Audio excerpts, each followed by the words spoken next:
Aku mematut-matut diriku di depan cermin,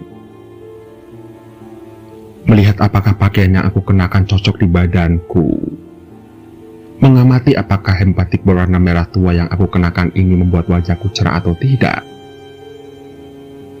mengamati apakah semir rambut yang kupakaikan sore tadi sempurna menutup uban di kepalaku. Benar, pokoknya aku harus tampil sempurna malam ini. Namaku Benny, dan umurku memang sudah tidak muda lagi, yaitu 51 tahun. Namun jiwa mudaku masih membara. Aku masih kerap berpola selayaknya anak muda berumur 25 tahun. Bagiku umur hanyalah angka. Semangat harus tetap membara. Slogan itulah yang aku pegang teguh selama ini.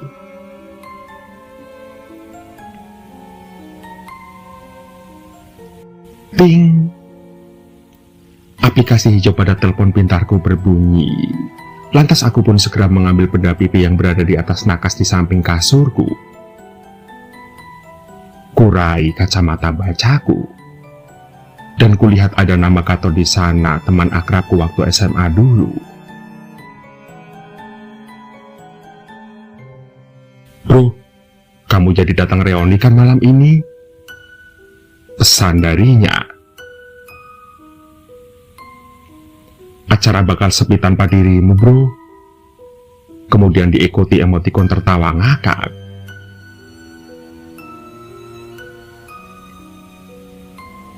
Tentu saja malam ini aku datang. Aku sudah kangen dengan kalian. Lagi pula aku sudah siap meluncur ke Venus sekarang. Kubalas pesan Gatot, dan kemudian kutambahi dengan emotikon tersenyum lebar. Iya, aku memang rindu dengan teman-teman semasa SMA aku dulu. Kalau melihat mereka, kisah-kisah kenakalanku waktu itu berkelebatan di depan mataku. Banyak sekali kenangan masa muda yang kami ukir bersama-sama. Apalagi saat itu jiwa-jiwa muda membuat kami sering penasaran terhadap hal baru dan mencobanya. Masih jelas terbayang di mataku bagaimana aku dan Gatot melompati gerbang sekolah dan membolos. Kami lalu kabur ke arah kebun tebu yang tidak jauh dari sekolah. Di sana kemudian kami merokok sambil nongkrong dan membaca kisah-kisah stensilan.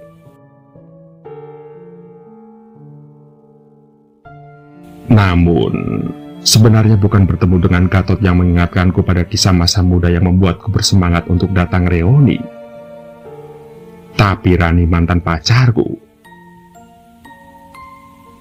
Perempuan cantik tersebut pernah menjadi primadona zaman SMA dulu. Banyak teman laki-laki yang memperebutkannya. Namun, ternyata akulah laki-laki yang beruntung berhasil memikat hatinya. Aku kemudian memacarinya selama 2 tahun setengah. Namun sayangnya cinta pertamaku itu kandas karena kami berkuliah beda kota.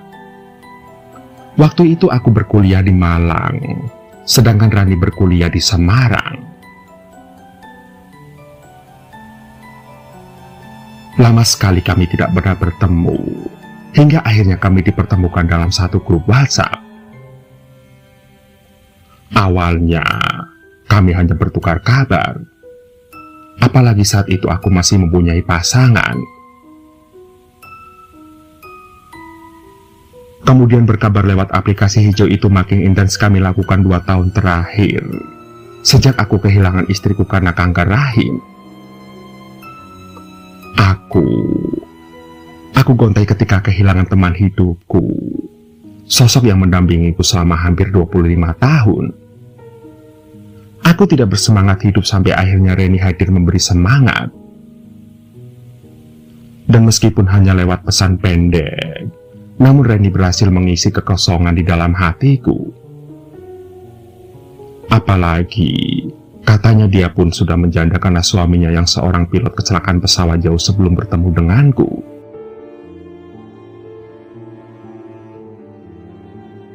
Ting! Suara telepon pintarku memboyarkan lamunanku tentang Reni. Panjang umur. Reni, dia mengirimkan pesan pendek di aplikasi hijau ketika aku memikirkan tentangnya. Ben, kamu jadi datang kan? Kalau kamu nggak datang, aku juga nggak datang lu. Pesan darinya. Lantas, buru-buru ku balas pesan pendek dari Reni. Datang dong, ini aku sudah siap berangkat. Tunggu ya. Balasku. Ting.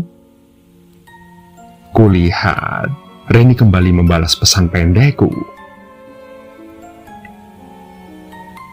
Benar ya, aku sangat ingin ketemu denganmu malam ini.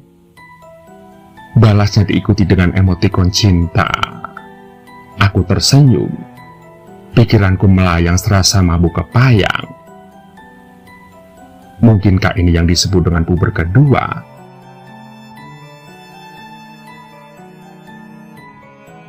Kirim foto dong. Pesanku. Aku meminta Reni mengirim fotonya malam ini. Ting. Reni mengirimkan fotonya. Dia terlihat sangat cantik dengan kebaya modern berwarna merah. Rambutnya yang disanggul menambah keanggunannya.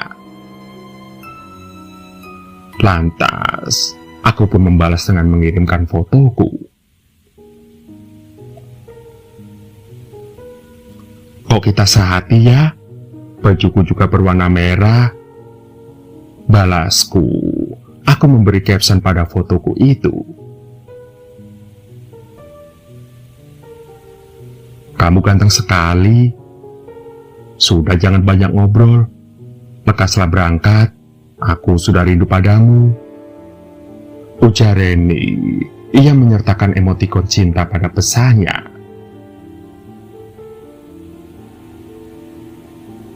Sontak, segera kurai dompet dan kunci mobilku. Lantas aku pun keluar kamar dengan tatapan heran dari kedua anakku karena aku terus tersenyum dan bersenandung membayangkan pertemuanku dengan Reni malam ini.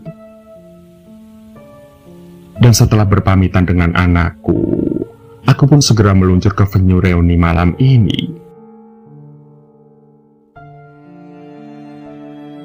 Kotaku sedang mendung hari ini. Gerimis terus turut sejak pagi. Udara dingin menyelimuti menambah sardu suasana hatiku yang sedang bahagia. Entahlah, sepertinya jatuh cinta membuat indah semua hal yang ada di depan mata. Aku pun kembali tersenyum andaikan malam ini aku bisa mencari tempat untuk mojok berduaan dengan Reni.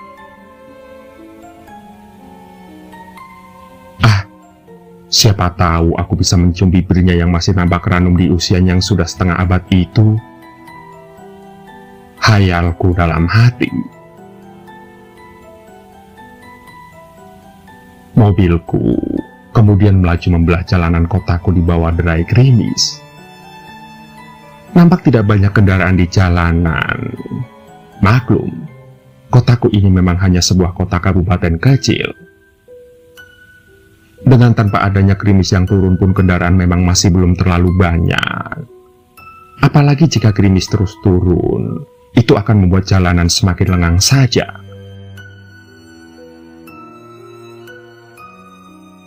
Hingga tidak berapa lama kemudian mobilku memasuki sebuah pelataran hotel mewah. Bangunannya adalah satu-satunya gedung tinggi di kotaku. Dan benar, kami akan mengadakan reuni di rooftopnya, di sebuah restoran dengan nuansa Jepang. Nampak tempat parkir sudah penuh dengan kendaraan. Sepertinya banyak sekali angkatanku yang antusias dengan reuni ini.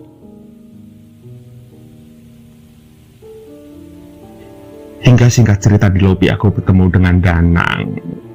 Dia adalah ketua OSIS Taman pada zamannya. Kami lantas berbincang-bincang sejenak. Hingga kemudian telepon selulerku terus saja berbunyi. Kemudian kulirik ada nama Reni di sana. Lantas aku pun meninggalkan Danang dan aku segera melangkah memasuki lift untuk naik ke rooftop. Sepertinya Reni sudah tidak sabar bertemu denganku.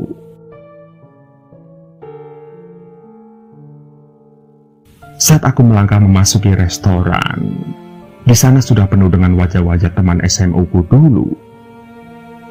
Ada Danar yang sedang mengobrol dengan Henny si centil pemandu sorak. Aku juga berpapasan dengan Hadi. Hadi, dia dulu preman lapangan basket dan sekarang sudah menjadi juragan sapi. Aku kemudian berjabat tangan dengannya dan kembali melangkah. Hingga tiba-tiba ada yang menepuk pundakku. Aku pikir Reni yang melakukannya, tapi ternyata Ruby. Perempuan manis berhidung mancung ini dulu pernah mengejarku. Namun sekarang nampaknya dia sudah bahagia dengan laki-laki yang digandengnya, suaminya.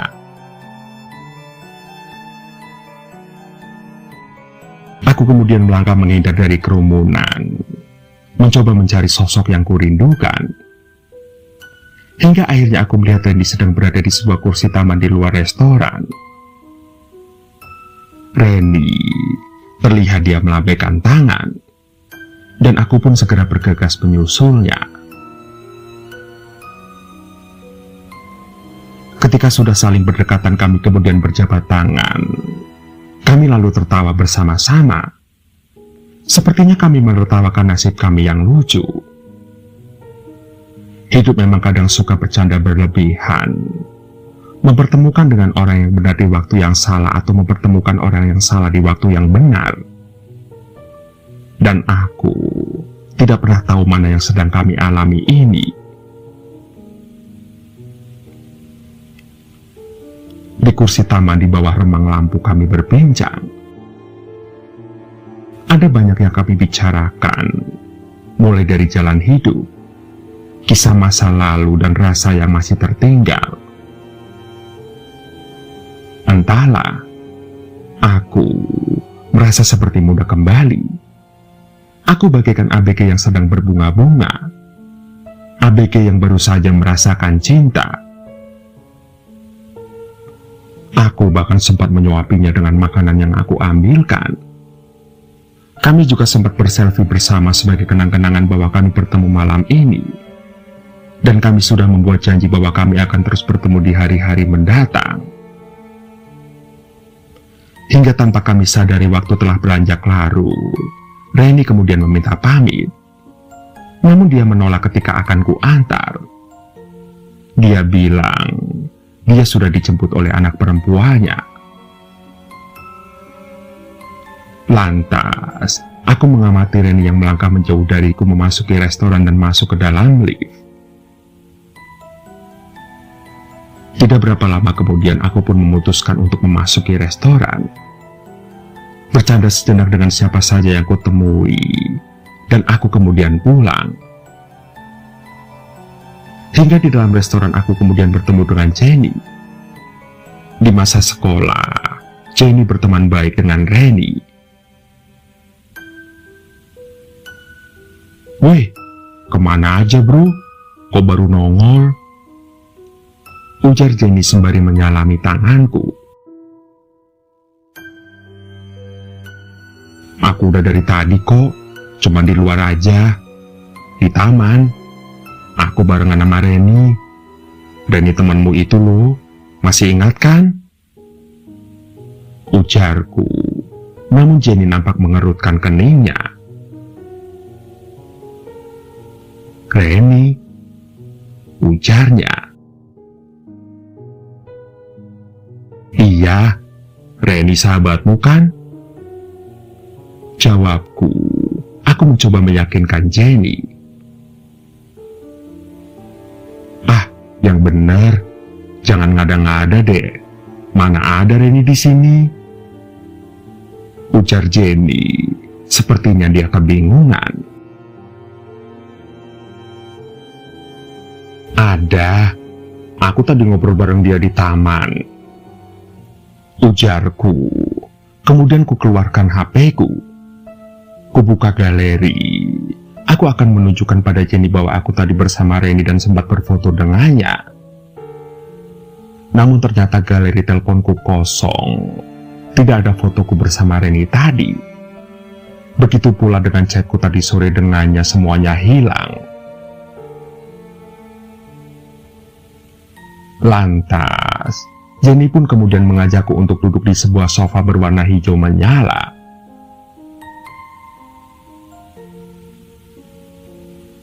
"Ben, kamu sudah dengar kabar belum?" ujar Jenny.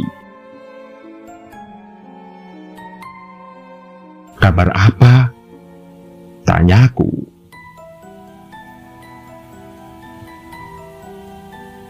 "Reni meninggal 1 bulan yang lalu karena kecelakaan mobil bersama 2 putrinya," ujar Jenny. Dia menatapku serius. "Ah, mana mungkin, tadi aku bersamanya," ujarku. Aku masih saja ngotot. Jenny, ia lalu mengeluarkan HP-nya. Ia memperlihatkan foto-foto pemakaman Reni dan kedua putrinya. Sementara aku hanya bisa terbengong-bengong menatap Jenny.